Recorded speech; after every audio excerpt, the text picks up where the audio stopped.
The sun was just peeking over the horizon, casting long shadows across my sprawling farm. The bison were already up, lazily grazing in the golden morning light. These animals were more than livestock. They were a symbol of the rugged independence I cherished. My family had owned this land for generations, and I was determined to keep it that way. Then came the HOA. I'd lived on the outskirts of this rural community for years without issue. The encroaching neighborhood, with its cookie-cutter houses and manicured lawns, had always kept to itself, until recently.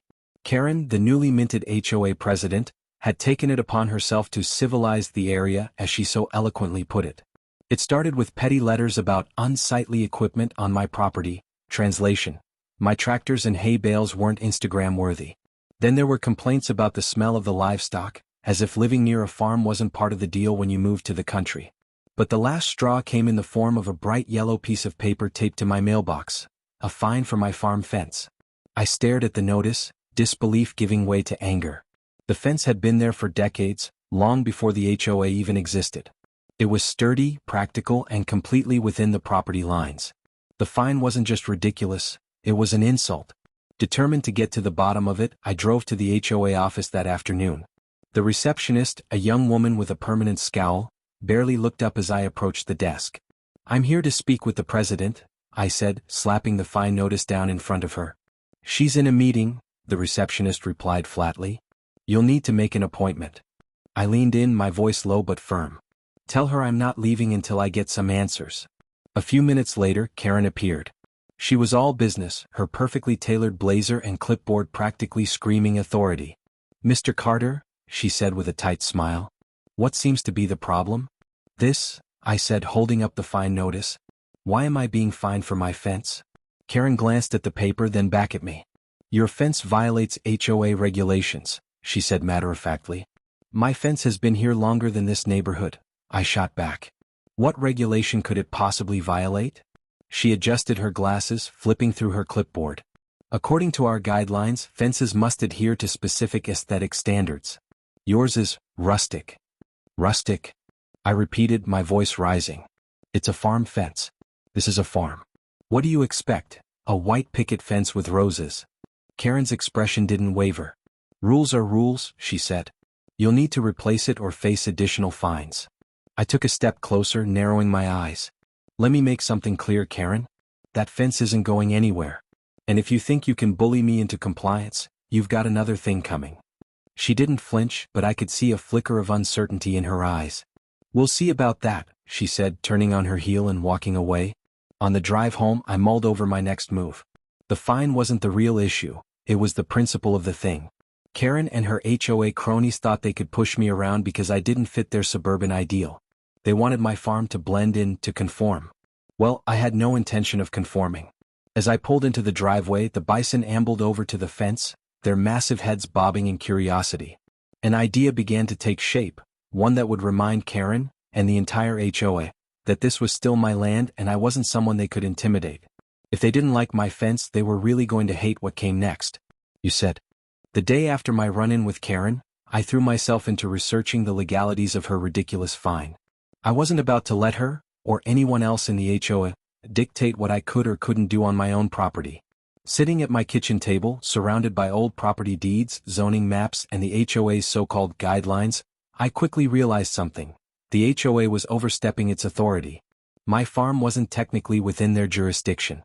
The HOA boundary ended just short of my property, but Karen had been acting like she ruled over the entire county. Armed with this knowledge, I decided it was time to dig deeper.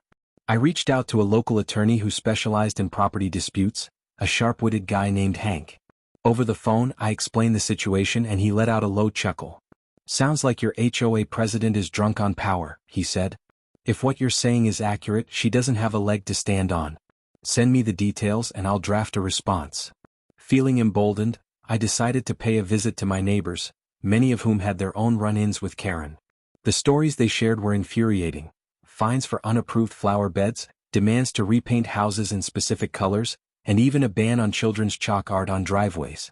"Karen acts like this neighborhood is her personal kingdom," one neighbor said. "We've tried standing up to her, but she always finds a way to retaliate." "Well, maybe it's time someone put her in her place," I replied. After a few hours of gathering testimonials and signatures from fed-up residents, I returned home with a newfound sense of purpose. Karen's reign of petty tyranny wasn't just my fight, it was a community-wide issue. But as satisfying as it was to unite my neighbors, I knew Karen wouldn't back down without a fight. Sure enough, a few days later, another notice arrived in my mailbox. This one was more aggressive, threatening additional fines if I didn't address the non-compliance issues immediately. Karen was doubling down and so was I. I filed a formal complaint with the county zoning board, outlining Karen's overreach and including copies of my property records. Hank helped me draft a cease and desist letter, which I delivered to the HOA office in person.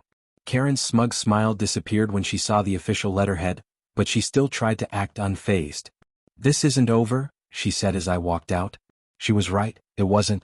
By the end of the week, the situation had escalated. Karen had the audacity to send workers to my property to inspect the fence. They didn't get far. The Bison, curious and territorial, sauntered over to investigate. Watching the workers scatter in terror was the highlight of my week. It was then that my plan fully crystallized. If Karen wanted to push me, I'd push back harder. I began making calls, reaching out to other ranchers in the area. Within days, I had the support and resources to take my response to the next level. The Bison weren't just going to be a passive deterrent, they were about to become an active part of my strategy. Karen and her HOA had underestimated me, and they were about to learn just how much fight a farmer could muster when his livelihood and dignity were on the line. You said. The plan was as bold as it was unconventional. If Karen and her HOA cronies wanted to meddle with my farm, I'd show them exactly what farm life meant. My Bison, massive and majestic, were going to do what they did best: roam freely. But not without careful preparation.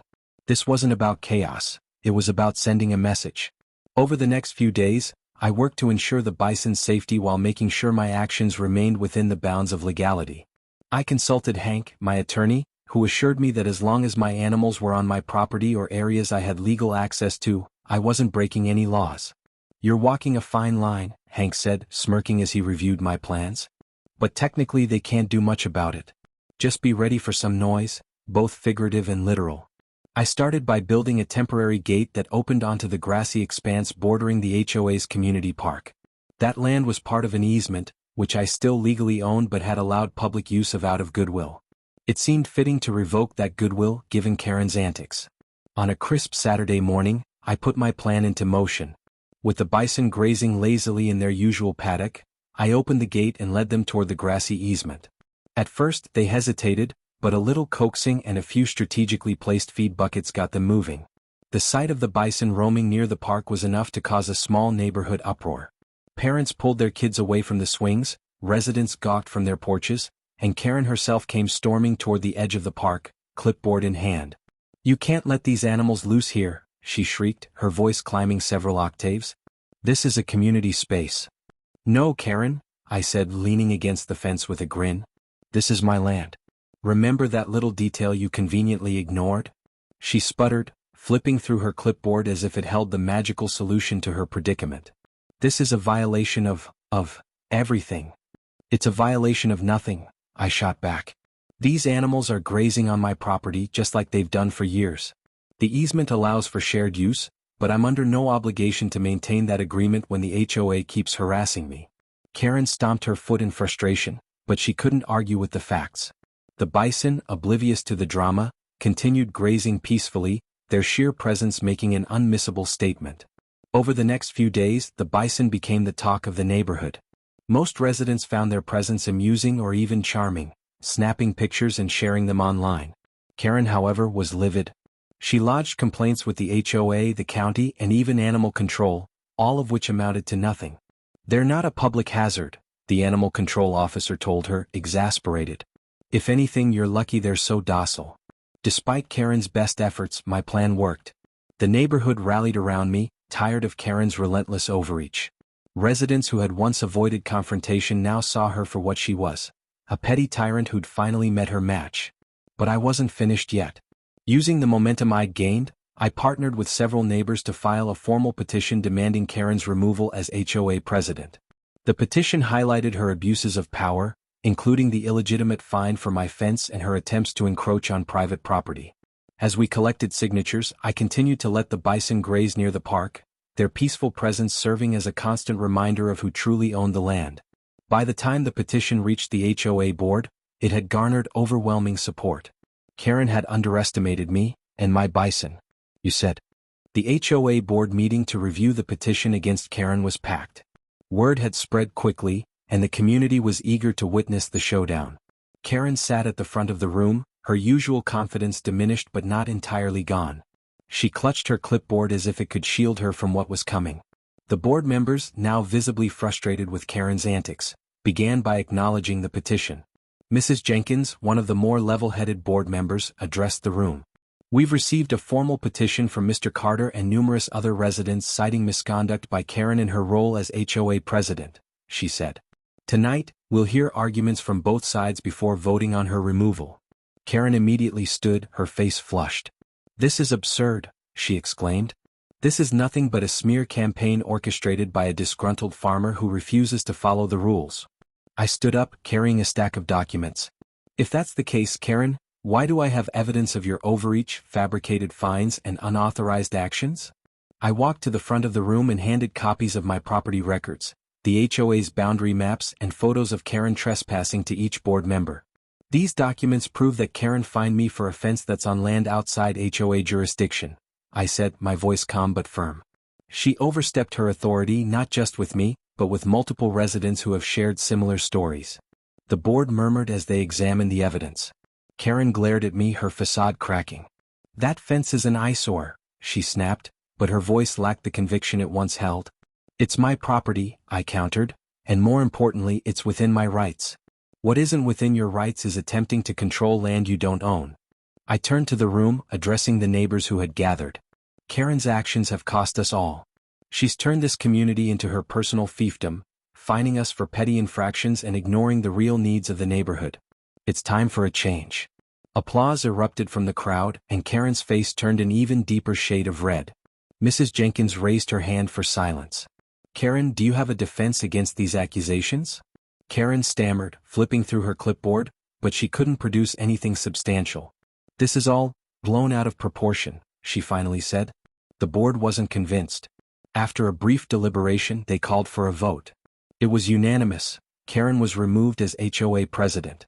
The room erupted into cheers as she stormed out, muttering about ungrateful neighbors. But I wasn't done yet. With Karen gone, I proposed a series of reforms to the HOA board. We voted to limit the president's powers, increase transparency, and prioritize actual community needs over petty rule enforcement. The board approved the changes unanimously. The next day, I moved to the final phase of my plan. With Karen out of the picture, I decided to revoke the easement agreement for the park adjacent to my land. Instead of public access, I converted the space into a bison sanctuary, complete with educational signs and viewing platforms for the community to enjoy. On the day of the sanctuary's grand opening, the neighborhood turned out in droves. Kids laughed as they watched the bison graze, and neighbors marveled at the peaceful coexistence between the farm and the community. "This is what the neighborhood should have been about all along," Mrs. Jenkins said, shaking my hand. As the sun set over the sanctuary, I stood by the fence, watching the bison roam freely. Karen's clipboard dictatorship was a thing of the past, and the community was stronger for it. Justice wasn't just about removing Karen from power, it was about creating something better in her place. And as I leaned against the fence, listening to the low grunts of the bison and the laughter of neighbors, I knew I'd done exactly that.